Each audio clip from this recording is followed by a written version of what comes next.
Good afternoon, class 10th. How are you all? I welcome all of you once again in this class. हम लोग chapter कर रहे हैं geometric progressions. आज हम इसी को कंटिन्यू करेंगे. Today is 25th of April 2020 Saturday. आज से हम लोग नया बैच स्टार्ट कर रहे हैं, ठीक है, जिसकी क्लास मैं हालांकि एक ले चुका हूं कल. तो आप लोग ज्योमेट्रिक प्रोग्रेशन से अपनी पढ़ाई को दोबारा से नए सिरे से स्टार्ट कर सकते हैं. काफी स्टूडेंट्स ने सेंट पीटर्स का रिजल्ट आने के बाद इस बैच को ज्वाइन किया है. So I advise all of them and all of you also that you may continue your studies from this chapter, that is geometric progressions. पीछे हम लोगों ने 3-4 चैप्टर्स कर लिए हैं, that is matrices, arithmetic progressions, linear inequalities. ये 3-4 chapters हम लोग कर चुके हैं. तो इस बैच में मैं उन चैप्टर्स को भी रिवाइज कराऊंगा, यानी कि बिल्कुल शुरू से कराऊंगा, और जो चैप्टर्स चल रहे हैं उनको आप लोग करेंगे ऑब्वियसली, ठीक है. तो ज्योमेट्रिक प्रोग्रेशन में हम लोगों ने कुछ कॉन्सेप्ट्स कर लिए हैं लास्ट क्लास में, और कुछ और कॉन्सेप्ट्स बचे हैं, वो आज हम लोग कंप्लीट कर लेंगे. तो सबसे पहले हम लोग आज आपको स्टार्ट करा रहे हैं sum of n terms of GP. चलिए देखते हैं. सो फॉर्मूला आज आप लोग सबसे पहले समझेंगे sum of n terms of GP. Sum of n terms of GP. तो जीपी की एन टर्म्स का सम क्या होता है? जीपी के एन टर्म्स का सम होता है चिल्ड्रन ए ब्रैकेट में r to the power n minus 1 upon r minus 1. ये ज्योमेट्रिक प्रोग्रेशन की एन टर्म्स का सम का फॉर्मूला है. सम ऑफ एन टर्म्स, जैसे कि अगर आपको 10 टर्म्स का, 15 टर्म्स का, 20 टर्म्स का सम फाइंड आउट करना है, then you apply this formula, ठीक है. ये फॉर्मूले में कॉमन रेशियो 1 से बड़ा होना चाहिए. कॉमन रेशियो मतलब T2 अपॉन T1 1 से बड़ा होना चाहिए. T2 upon T1 should be greater than 1, ठीक है, याद रखिएगा. अगर कॉमन रेशियो 1 से छोटा होता है, तो आप सम का फॉर्मूला लगाएंगे a ब्रैकेट में 1 minus r to the power n upon 1 minus r. So if the common ratio is greater than 1, then you can apply this formula, or if it is less than 1, then you can apply this second formula. Okay. एक और बात मैं यहाँ पर समझाना चाहूंगा, हालांकि 10th standard में ये बात मैं क्लासरूम्स में नहीं बोलता, लेकिन यहाँ पर समझा दूं कि ये दोनों फॉर्मूलाज सेम है. अगर आप न्यूमरेटर में से और डिनोमिनेटर में से माइनस कॉमन लेते हैं, then you will get this formula. अगर आप इसमें न्यूमरेटर और डिनोमिनेटर में से माइनस कॉमन लेते हैं, then you will get this formula. ठीक है. तो ये दोनों फॉर्मूला सेम है, बस इसको हम डिवाइड इसलिए कर देते हैं कि अगर कॉमन रेशियो 1 से बड़ा है तो r माइनस 1 कर दीजिए, अगर कॉमन रेशियो 1 से छोटा है तो 1 माइनस r कर दीजिए, ठीक है. 10th के स्टूडेंट्स को थोड़ा सा समझने में दिक्कत आती है, that is why we categorise this single formula into two forms. Okay, otherwise both the formulas are same. तो लर्न करिए इस फॉर्मूला को. If the common ratio is greater than 1, then we apply a bracket में r to the power n minus 1 upon r minus 1, and if r is less than 1, then we apply a 1 minus r to the power n upon 1 minus r. This is the formula to find the sum of n terms of GP. GP के n terms का sum find out करने के लिए, ठीक है. चलिए next आप देखिए इसमें क्या कॉन्सेप्ट है. GP के n terms का sum एक और फॉर्मूला होता है. अगर आपको लास्ट टर्म गिवन है, तो आप डायरेक्ट ये फॉर्मूला अप्लाई कर सकते हैं, LR माइनस ए अपॉन R माइनस 1. यहां पर भी कॉमन रेशियो 1 से बढ़ा लेंगे. अगर छोटा भी हो, then you can also apply this formula. So if you have the last term of the GP, the last term of GP is given to you, then you can directly apply this formula, ठीक है. मैं personally ये formula apply नहीं करता, याद नहीं रहता, तो मैं जो है पहले की दो फॉर्मूला से आंसर निकाल लेता हूं. अगर आप लोग याद कर लेंगे बेटर है, आपके एग्जाम्स में डायरेक्ट फॉर्मूला लगा देंगे, टाइम सेव हो जाएगा. ओके, तो it is up to you that you learn this formula also, and you apply this formula when you have the last term of GP. Okay, चलिए आगे बढ़ते हैं. अब आप देखिए, अगर आपको जीपी की 3 टर्म्स लेनी हो, या 4 टर्म्स लेनी हो, या 5 टर्म्स लेनी हो, तो आप कौन सी लेते हैं? ऑब्वियसली आप जनरल टर्म्स ऑफ जीपी पढ़ चुके हैं. जनरल टर्म्स ऑफ जीपी, तो आप जनरल टर्म्स ऑफ जीपी पढ़ चुके हैं. आपने पढ़ा था AR square, AR cube, AR की पावर 4 एंड सो ऑन. ये आपने अच्छे तरीके से लास्ट क्लास में देखा था. These are called the general terms of GP. तो अगर आपको 3 टर्म्स लेनी हो तो आप ये लेंगे, अगर आपको 4 टर्म्स लेनी हो तो आप ये लेंगे, 5 टर्म्स लेनी होगी तो आप ये लेंगे, ऑब्वियसली, ठीक है ना. लेकिन यहां पर हम एक कंडीशन पढ़ते हैं, स्पेशल कंडीशन. वो कंडीशन ये है that if you have the product of 3 terms, अगर आपको 3 टर्म्स का प्रोडक्ट दिया हो, प्रोडक्ट ऑफ 3 टर्म्स आपको गिवन हो, तो आप 3 टर्म्स ये ना लेकर के आप लेंगे a अपॉन r, a और AR. ये 3 टर्म्स आप लेंगे, ठीक है. रीजन क्या है? रीजन है कि जब आप इन तीनों टर्म्स का प्रोडक्ट करेंगे तो r से r कैंसिल हो जाएगा और आपको एक स्टेप में डायरेक्ट a की वैल्यू मिल जाएगी. आई होप समझ में आ रहा होगा. अब देखना ये कि क्या ये 3 टर्म्स जीपी में है, क्योंकि अगर ये तीन टर्म्स जीपी बना रही हैं, यानी कि अगर कॉमन रेशियो सेम है तभी ये तीन टर्म्स ली जा सकती हैं। तो हम चेक करते हैं कि इसका कॉमन रेशियो सेम है भी या नहीं है। तो देखते हैं R is equals to T2 upon T1 क्या हमें देता है। T2 की वैल्यू है A और T1 की वैल्यू है A अपॉन R। तो A R ऊपर आ जाएगा, सो ये आया हमारा R। ठीक है, T2 अपॉन T1 की वैल्यू आई R। अब हम लोग T3 अपॉन T2 कैलकुलेट करके देखते हैं। T3 अपॉन T2 आएगा A R अपॉन A, यानी कि A से कैंसिल, ये भी R आया और ये भी R आया। इसका मतलब इन तीन टर्म्स को अगर हम बोले कि ये जीपी की तीन टर्म्स हैं तो ये बिल्कुल सही है, क्योंकि इसका कॉमन रेशियो ठीक आ रहा है। ठीक है, इसी तरह अगर आपको तीन टर्म्स ना लेकर के चार टर्म्स का प्रोडक्ट गिवन हो तो आप चार टर्म्स, ये चार टर्म्स नहीं लेंगे। आप चार टर्म्स कौन सी लेंगे जरा समझिएगा।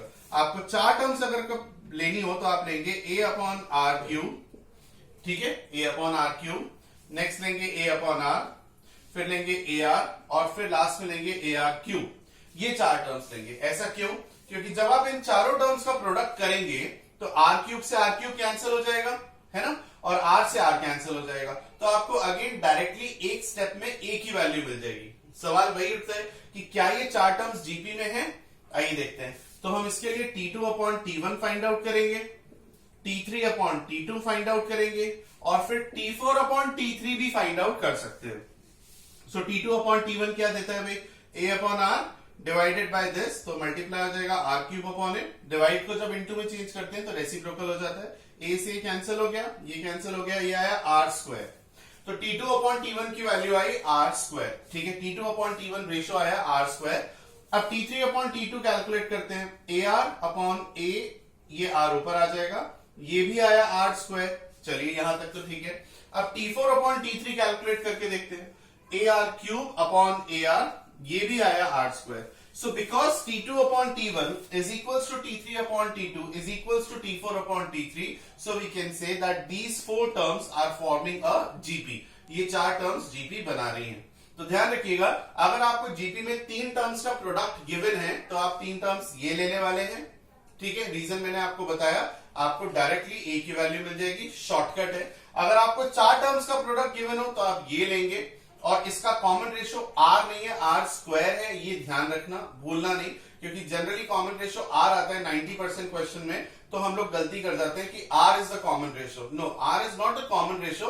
कॉमन रेशियो का मतलब है ये सब सेम आने चाहिए, चाहे कुछ भी है, चाहे R आए या R स्क्वायर आए या 4 आए या 10 आए या कुछ भी आए, सेम आना चाहिए। ओके, सिमिलरली आज हम लोगों ने पढ़ा कि अगर हमें जीपी के एन टर्म्स का सम फाइंड आउट करना हो और हमें लास्ट टर्म गिवन हो तो हम डायरेक्टली ये फॉर्मूला अप्लाई कर सकते हैं, LR माइनस ए अपॉन R माइनस 1। और अगर ये अप्लाई नहीं करते तो जो जनरल फॉर्मूला है, स्टैंडर्ड फॉर्मूला, वो भी अप्लाई कर सकते हैं। बस ये कि क्वेश्चन थोड़ा लेंदी हो जाएगा, जरा सा लेंदी हो जाएगा। ठीक है, तो ये जो कॉन्सेप्ट थे आज हम लोगों ने पढ़े, इस पर बेस्ड कुछ क्वेश्चन करते हैं। ठीक है, चलिए स्टार्ट करें। यहां पर जो फर्स्ट क्वेश्चन लिखा है, आप लोग इसे रीड करिए, मैं इसको आपको सॉल्व कैसे करना होता है ये समझाता हूं। हाउ मेनी टर्म्स, तो सबसे पहले तो इसी के ऊपर बात करेंगे। हाउ मेनी टर्म्स यानी क्या पूछा है, आपसे पूछा है number of terms. Number of terms means n की वैल्यू आपसे पूछिए।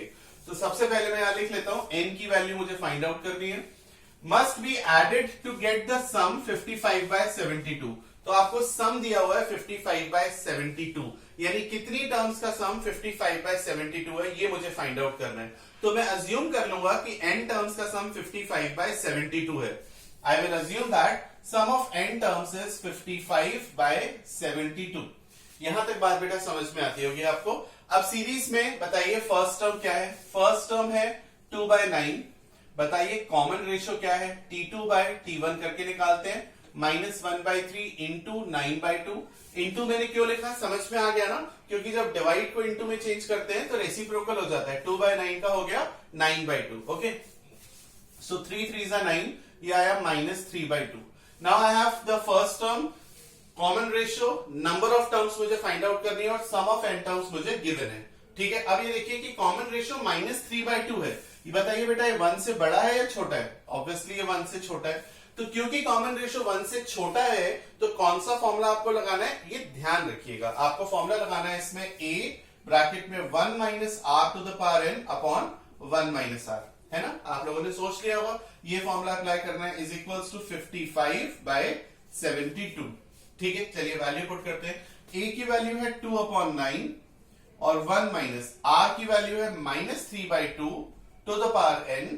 यहां पर देखिए, ये सबसे बड़ी गलती आप लोग करते हैं जब हम बोर्ड की कॉपीज चेक करते हैं तब देखी जाती है। यहां पर आप ब्रैकेट नहीं लगाते और आप बिल्कुल काम ऐसे कर देते हैं और जो कि खराब हो जाता है। और अगले स्टेप में आप माइनस माइनस प्लस कर देते हैं, जो कि बिल्कुल नहीं होगा। प्लीज इस बात को ध्यान से सुनिएगा और नोट कर लीजिएगा, ये माइनस माइनस प्लस नहीं होगा। क्यों?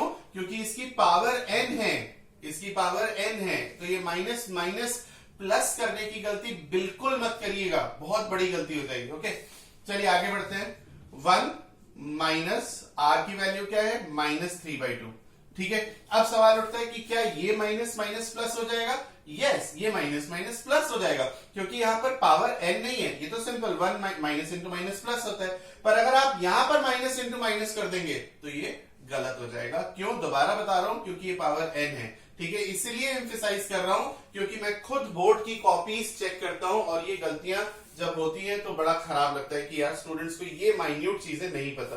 तो यहां पर माइनस इंटू माइनस प्लस हो जाएगा, यहां पर नहीं होगा, ध्यान रखिएगा। ओके, आगे बढ़ते हैं। 55/72।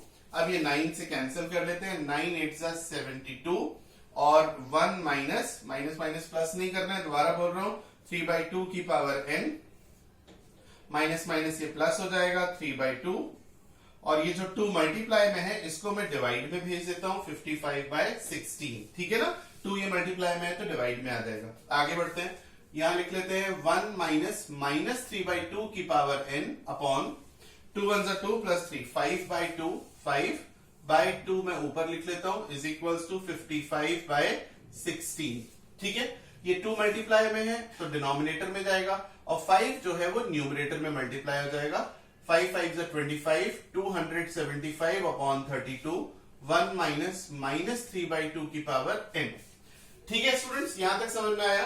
तो सिर्फ आपको ये माइनस अगर आपने ध्यान में रख लिया, अगर आपको मेरी बात ये समझ में आ गई कि सर कह रहे हैं इस माइनस इंटू माइनस को प्लस नहीं करना है, ये समझ लीजिए कि 80% आपका जीपी का जो बोर्ड में आने वाला क्वेश्चन है वो आप लोगों ने सही कर लिया है। ठीक है, बस जल्दबाजी में ये ना हो कि माइनस माइनस प्लस कर दिया, क्योंकि इसकी पावर n है। तो जब तक ये पावर नहीं पता चलेगी, सॉल्व नहीं होगी, कुछ मत करिएगा। ठीक है, चलिए आगे बढ़ते हैं। अब मैं इसको राइट हैंड साइड में लेके जा रहा हूं और इसको लेफ्ट में। तो 1, ये 275 वाली टर्म माइनस हो जाएगी। ओके, 32, और ये जो है ये इधर चला जाएगा, -3/2 की पावर n ही रहेगा। यहां पर भी एक बात समझानी है आप लोगों को, वो ये कि ऐसा ना हो कि आप सोचे कि ये माइनस वाली टर्म जब इधर जाएगी तो प्लस हो जाएगी ना। ये माइनस इंटू माइनस प्लस भी नहीं होगा और ये माइनस वाली टर्म इधर जाके प्लस भी नहीं होगी। कारण सिर्फ एक है, इसके सर के ऊपर ये n लिखा हुआ है, यानी इसकी पावर n लिखी है। ठीक है, चलिए आगे बढ़ते हैं।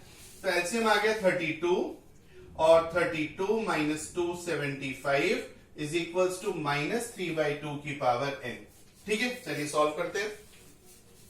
अब नेक्स्ट स्टेप में हम लोग करते हैं इसे। 5 minus 2 is 3, 7 minus 3 is 4, 243 minus का अपॉन 32 इज इक्वल्स टू -3/2 की पावर 5। अब देखिए राइट हैंड साइड में बेस -3/2 है, तो लेफ्ट हैंड साइड में भी बेस -3/2 ही होगा, -3/2 ही होगा, और पावर जो है वो हम इक्वल करेंगे। कैसे? देखिए 32 आप जानते हैं 2 की पावर 5 होती है, और 243 आप 3 की पावर 5 करके देखिएगा, और ये हमने लिख लिया -3/2 की पावर 5। ठीक है, -3/2 की पावर 5, ये हमने यहां तक इतना लिख लिया। ठीक है, इज इक्वल्स की पावर n, सॉरी ये हमने n लिख लिया। अब देखिए बेस दोनों के -3/2 हो गए, बेस दोनों के इक्वल हो गए। If the base are equal then the power will also equal. It means n की वैल्यू कितनी आ गई? 5। इसका मतलब है कि 5 टर्म्स का जो सम है वो 55/72 होगा। यानी कि अगर आप फर्स्ट, सेकंड, थर्ड, फोर्थ और 5 टर्म्स ऐड करेंगे तो उनका सम 55/72 आएगा। So answer is n is equals to 5। ठीक है, अब आप सोच रहे होंगे कि सर ने इतनी जल्दी ये -3/2 कैसे लिख दिया? इसके पीछे मैंने लगाया लॉजिक, दिमाग और लॉजिक दोनों। ठीक है, कैसे? देखिए राइट हैंड साइड में -3/2 है, तो कंफर्म है कि लेफ्ट हैंड साइड में -3/2 आएगा ही आएगा। ठीक है, क्यों आएगा? क्योंकि पावर तभी इक्वल होगी जब बेस इक्वल होगा। लॉजिक लगाइए, ट्रिक लगाइए, ठीक है। अब देखिए 32 पता है कि भाई 2 की पावर 5 होता है, इतना तो सबको पता होता है। जब मुझे पता है कि 2 की पावर 5 है तो मैं क्यों ना 3 की पावर 5 लगाऊं, दिमाग मारने से अच्छा, टाइम वेस्ट करने से अच्छा तो मैं 3 की पावर 5 कैलकुलेट कर लूंगा, तो मुझे पता है कि भाई वो 243 आएगा। आप लोग कैलकुलेटर से करके देख सकते हैं, ठीक है। चलिए आगे बढ़ते हैं। तो जब तक मैं बोर्ड रब कर रहा हूं आप लोग जल्दी से नेक्स्ट क्वेश्चन पढ़ लीजिए, मैं नेक्स्ट क्वेश्चन आप लोगों को सॉल्व कराता हूं। आइए देखिए, in this question you have to find the sum of 10 terms. आपको 10 टर्म्स का सम फाइंड आउट करना है, बहुत सिंपल सा क्वेश्चन है। सीरीज हमें लिखी हुई है 1 plus √3 plus 3 plus 3 √3 and so on. ये सीरीज हमें गिवन है और हमें 10 टर्म्स का सम फाइंड आउट करना है। तो सबसे पहले मैं आप लोगों से पूछूंगा, फर्स्ट टर्म 1 है, कॉमन रेशियो क्या है? कॉमन रेशियो हमेशा T2/T1 होता है, दैट इज √3/1, सिर्फ √3। 10 टर्म्स का सम फाइंड आउट करना है, यानी n की वैल्यू हम लोग 10 लेंगे। अब कॉमन रेशियो है √3 की वैल्यू आप सभी को पता होगी 1.7 होती है, यानी r की वैल्यू 1 से ज्यादा है। अब r की वैल्यू 1 से ज्यादा है, कौन सा फॉर्मूला अप्लाई करेंगे बेटा? a ब्रैकेट में r⁻n-1/r-1, ये फॉर्मूला हम लोग अप्लाई करेंगे। चलिए करते हैं। सो a की जगह 1, r की वैल्यू है √3 नंबर ऑफ टर्म्स 10 है, अपॉन √3 - 1। ठीक है, यहां तक समझ में आई बात। चलिए आगे सॉल्व करते हैं। √3 का मतलब होता है 3 की पावर 1/2 इंटू 10 - 1 अपॉन √3 - 1, 2 5 = 10। तो ये आ गया हमारा s इज इक्वल्स टू 3 की पावर 5 -1 अपॉन √3 - 1। आप चाहे तो इसको रैशनलाइज कर सकते हैं। इनफैक्ट चाहे मैंने गलत वर्ड यूज किया, आपको इसे रैशनलाइज करना चाहिए क्योंकि मैथमेटिक्स कहता है कि डिनोमिनेटर में अंडर रूट नहीं रहना चाहिए। तो आप इसे रैशनलाइज करिए, रैशनलाइज करेंगे तो आप इसे √3 + 1 से इंटू करेंगे, ऊपर और नीचे, √3 + 1 से ऊपर और √3 + 1 से नीचे। a - b into a + b, आपको पता है a² - b² होता है। तो ये आ गया 3 की पावर 5, 3 की पावर 5 आप सब सॉल्व कर सकते हैं। 3 की पावर 5 हो गया 3 इंटू 3 इंटू 3 इंटू 3 इंटू 3। हालांकि पिछले क्वेश्चन में मैंने किया था, लेकिन मैं इसे पूरा करके बता रहा हूँ। 3 3 = 9, 9 3 = 27, 27 3 = 81, 81 into 3 243। Okay, so 243 - 1 is 242, bracket में √3 + 1। इसे सॉल्व करने की जरूरत नहीं है। 3 - 1 इज 2, सो 121, 2 से अगर मैं कैंसिल करूंगा और ब्रैकेट में √3 + 1। So this is the sum of 10 terms. तो इस तरीके से आप सम का फॉर्मूला अप्लाई करते हैं। और मेन जो गलती होती है वो मुझे पता है आप लोगों से गलती होती है ये वाली टर्म सॉल्व करने में, पावर सॉल्व करने में। तो यहां पर थोड़ा ज्यादा ध्यान दीजिएगा। आप लोगों से एक बात और करनी है कि अब हम लोग लाइव क्लासेस स्टार्ट करने वाले हैं, यानी कि वीडियो क्लासेस, लेक्चर स्टार्ट करने वाले हैं। आप लोगों को उसके लिए क्या क्या करना है मैं इन शॉर्ट समझा दूं, और व्हाट्सएप ग्रुप पर भी मैं उसको डिटेल में समझाऊंगा। तो ध्यान से सुनिए। सबसे पहले आप लोगों की जीमेल आईडी होनी चाहिए, ठीक है। मैं यहां लिख देता हूं, आपकी क्या क्या होनी चाहिए वो जरा समझिएगा। आप लोग अपनी जीमेल आईडी क्रिएट कर लीजिए, अगर नहीं है तो फर्स्ट ऑफ ऑल आप लोग अपना एक जीमेल आईडी बनाइए, ठीक है। सब नेक्स्ट सेकंड बात, आप लोग प्ले स्टोर से हैंगआउट्स, गूगल हैंगआउट्स इंस्टॉल कर लीजिए। गूगल हैंगआउट्स आप लोग इंस्टॉल करेंगे, ठीक है। दूसरी बात, तीसरी बात, आप लोग गूगल क्लासरूम इंस्टॉल कर लीजिए प्ले स्टोर से, सबसे सेफ ऐप है गूगल का। और नंबर 4 आप लोग गूगल कैलेंडर आप लोग इंस्टॉल कर लेंगे, ओके। ये 4 चीजें आप लोगों को करनी है। उसके बाद आप लोग मेरे साथ वीडियो लेक्चर, मतलब मेरे वीडियो लेक्चर को आप लोग अटेंड कर सकते हैं। कैसे? मैं आप लोगों को एक क्लास कोड भेजूंगा। जब आप लोग अपना ये 4 चीजें कर लेंगे तो क्लास कोड जैसे ही आपको मिलेगा आप ज्वाइन करेंगे उसको, बहुत सिंपल तरीके से, वो भी आपको डिटेल में बता दूंगा, बहुत अच्छे तरीके से समझा दूंगा करना क्या है, कैसे करना है। सिर्फ एक क्लिक का काम है, it is not more than a click. तो आप लोग जब ज्वाइन क्लासेस करेंगे तो आप वहां पर एक कोड डालेंगे, और जब कोड डालेंगे तो आप मेरे लिस्ट में आ जाएंगे, और हम लोग आपको क्लास का टाइमिंग्स, डिटेल, सब कुछ बहुत अच्छे तरीके से और बहुत इजी वे में समझा देंगे। लेकिन वो चीज समझाने से पहले आपको क्या करना है, आपको ये 4 काम करने हैं। एक बार फिर से समझा दूं, जीमेल आईडी अपने नाम से बनाइएगा। फॉर एग्जांपल जैसे प्रणव का जीमेल आईडी अगर आप बना रहे हैं तो उसमें प्रणव जरूर लिखिएगा, ताकि मैं ये देख पाऊं कि मेरी क्लास में कौन कौन से स्टूडेंट्स बैठे हैं। कोई ऐसा स्टूडेंट ना हो जो विदाउट एनरोल्ड हो या जो कि नहीं होना चाहिए क्लास में, ठीक है। तो जीमेल आईडी बनाइए। हैंगआउट प्ले स्टोर से इंस्टॉल कर लीजिए। गूगल हैंगआउट है तो it is the safest app, okay.